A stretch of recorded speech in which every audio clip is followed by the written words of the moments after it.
Hi, this is Seth from Hiking with Your Honey. Honey's got the camera, and joining us here is our coworker, Jack, as we call him, from clivethecat.com.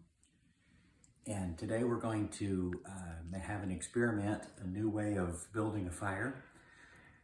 Last night, and we'll get into this in the next video, I had the fun of going out and harvesting dry kindling after an ice storm.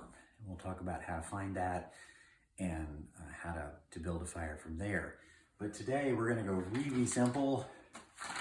We're gonna try to get a quick fire. So I bought one of these, and I don't know how it works, but we're gonna try it and see. Supposedly you just light the wrapper and off the fire goes. Where did you get this, hiker? Oh, I got this at Kroger. I think it was $3.99. And, What's it called? Say the name of it, please.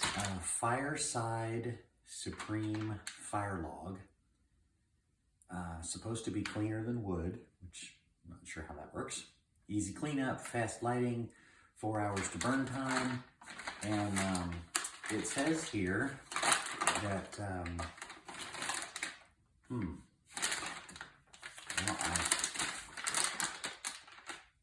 I'm having a bit of trouble here finding the instructions. On the back. Here it says light here. It's got a couple of arrows. You can see the arrow on the bag. It tells you where to light. Oh, here it is. Fire log. It says, without tearing, loosen paper around a fire log. Place one fire log on grate near the rear of the fireplace with the light here flap on top. Light the top seam at each arrow. Close the fireplace screen and enjoy. All right, so we got it loose here. I'm gonna get it centered up in the bag. So we got as much paper on either end. And we're gonna head in for the fireplace. Now, right now nothing's hot, so I've got a pair of leather welding gloves here that I keep handy that just, you know, if there's a lot of hot going on, I've got to rebuild a fire. We'll talk about that some more a little later. And so we don't have to worry about these being hot. But these pieces here, the springs, they don't hold the heat very much. And so you can almost always grab those. I still reach up and do one of these numbers just to make sure before I get a hold of it, and then push the screen back. Now I'm gonna open the flue because we don't want the house full of smoke. So on this fireplace, the flue handle is here in the front, and if you push it all the way to the right, that's how it works on this one. But I had to stick my head up in there to learn to be sure. I'm not sure they're all universal. Talk about how you were able to tell what was open. Oh, when you the method of sticking up your head, what are you looking for? Okay, inside, there's something about the size of a pot lid, and when it's closed, it's flat like this, and when you turn the handle on, you turn this handle here, it causes that lid to rotate. So you want it in the rotated position so that you can look up the chimney, so the smoke's got a place to go. Because if it's this way, the smoke will still get up around the edges, but it'll eventually pour out into the room, and you'll blacken your ceilings, and it'll be hard to breathe. So Okay. You've got to get that open in this position. So we rotate that pot lid sized piece of metal that seals, because in this chimney we've got, it's a 3-inch double or triple walled pipe. And so that lid covers the bottom of that quite nicely. All right, so I'm gonna set this as far back as we can get it because our grate is rusted off and the back pieces of it are gone. I'm going to take that log out in front. And so, oh yeah, let's get this piece of cedar out of here. I pulled that out of a rock pile in the backyard and took a hatchet and trimmed the ice and all the rot off of it so that we could use it for later. But it was laying there in the front so that it would dry out from a fire from last night. So it's good and dry now, ready for today. But this time, we've just got your standard little fire stick. The safety is turned to unlock, and I've got the flame dial here turned all the way up so that I get a nice, well, get a lot of flame, get the most flame. And we're just gonna light this right here like it says. There we go. Whoops. And light this one. And like I say, this is an experiment, so. It's not quite the aesthetic look, but I suppose the paper will burn off pretty quick. That's what I'm assuming. Hope so. And then, so the idea behind having something like this is when you've run out of firewood Or you don't have time to mess with it. You just want to get a fire quick.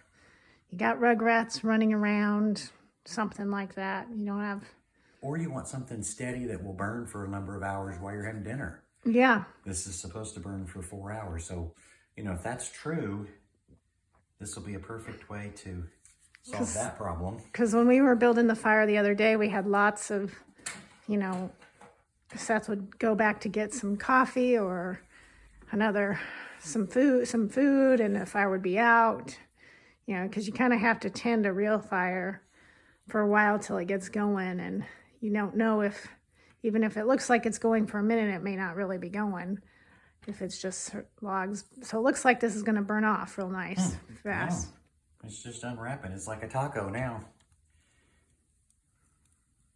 It's curious that the paper is away from the log. Wondering if it's burning hot enough to actually set the log on fire. Well, there on that end, you see a little bit of flame is on the log itself. It's starting to get to the log now.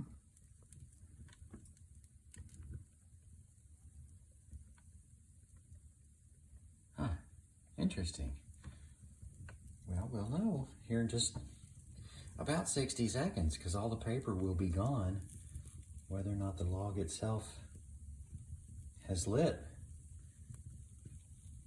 Any idea what they make that out of? The log? Uh-huh. Nope. Me neither. But you can see it doesn't quite look to be the roaring fire. No, not at all. I wonder if it's because our grate is so wide, the paper is all falling away from the log. Oh, how far apart the tines are? No, maybe. They make these in all price ranges. My goodness, some of them were like $8 a piece. Oh, look, it's lit on that end. Mm-hmm. And on this end too. And some of them like are made by Yankee Candle and are supposed to smell really good, like pine. You learned a tip yesterday about putting something underneath the grate. Maybe talk about that. Oh. While we're waiting. We have, we're in a new house, and this fireplace is new to us, and we've been working on it. I had to do a replacement. We had to replace the refractory wall in the back because it was in several pieces. And another part of the fireplace that's broken is the grate itself. The middle three support pieces of, I don't know, I guess they're steel. They're gone in the back. They're broken through. And so whenever you try to build a fire, it caused me to have to manipulate it a bit because there's no foundation. It would all fall through. So I learned to take a log that was as thick as the distance between the bottom of the fireplace floor and the top of the steel pieces that go across and make the grate. So it would kind of fill in that hole in the back, and then I could build the fire on top of it. And it worked pretty good. It was a good adjustment until we can buy another grate. And had we done this with this log would probably all be covered in flames right now because the paper all separated from the log and burned off. That's true. It fell to the back down in that hole. And had it not separated that way, and that's why the instructions said to put the log on the back of the grate, which we did, but our grate's broken. And then the So it wall doesn't would have go- held the paper up too Yes. had we pushed it to the back. Yes. But now it looks like some of that, the flames are coming up slowly in the back. Mm-hmm. So yeah, maybe we need to get a new grate, honey. Yeah. Might make it easier. I think so. But it's pretty good. I mean, that's not for $4. And, you know, if you just want a quick fire, and that's nice. I mean, sit here and read a book or whatever. It's not Yeah, terrible. now I have to tend it. You know, think about it anymore. Just let her burn. I am curious, though. I'm going to try something. Here on this corner, let's add a flame here and see if See if it catches. it'll catch. I mean, if that paper burning would catch it. I noticed that paper was burning very hot. Oh, there it Oh, goes. look there. So yeah, I Okay. guess if it doesn't light well, you can just kind of help it. I don't know. That is just fascinating. You see how much smoke is pouring out from underneath? Mm-hmm. There's more flame coming. There'll be some flames there soon. So there you go. That's probably the easiest way to build a fire.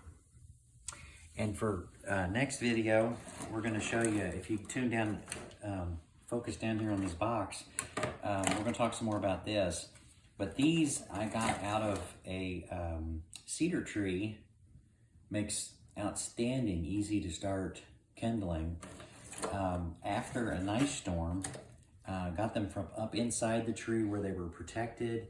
And I realized that ice was only on one side of the tree.